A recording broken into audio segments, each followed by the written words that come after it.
যোৱাকালি ৰাতি চেহেৰি টাইমত হাজবেণ্ডে কৈছে যে তেখেতৰ হেনো স্যান্ডউইচ খাবলৈ মন গৈছে। মই ক'লোঁ এই ৰাতিখন হ'ব দিয়া ইফতাৰত বনাই দিম। কথামতেই কাম।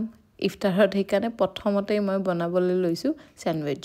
প্ৰথমতে মই বন্ধাকবি, গাজৰ, পিঁয়াজ দি পেলাই ইলেক্ট্ৰিক যিটো চপাৰ থাকে, মই বাৰু ইয়াতে টেগ কৰি থ'ম প্ৰডাক্টটো, আপোনালোকে ইয়াৰ পৰা কিনিব পাৰে। খুব ধুনীয়াকৈ শ্ৰেডেড হৈ যায়। ইভেন চিকেনখিনিও মই তাতেই দি পেলাই কৰিছোঁ।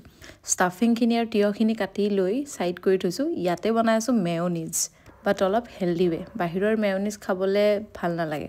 গমটো পালেই, 2টা কণী, নহৰু, অলিভ অইল, ব্লেক পেপাৰ, চেনি অকণমান আৰু নিমখ, সেইখিনি দি পেলাই পানী দি আৰু ভিনেগাৰ যাতে মই বেছি দিনৰ কাৰণে থৈ দিব পাৰোঁ, তেনেকেই মিক্সিত মাৰি দিছোঁ।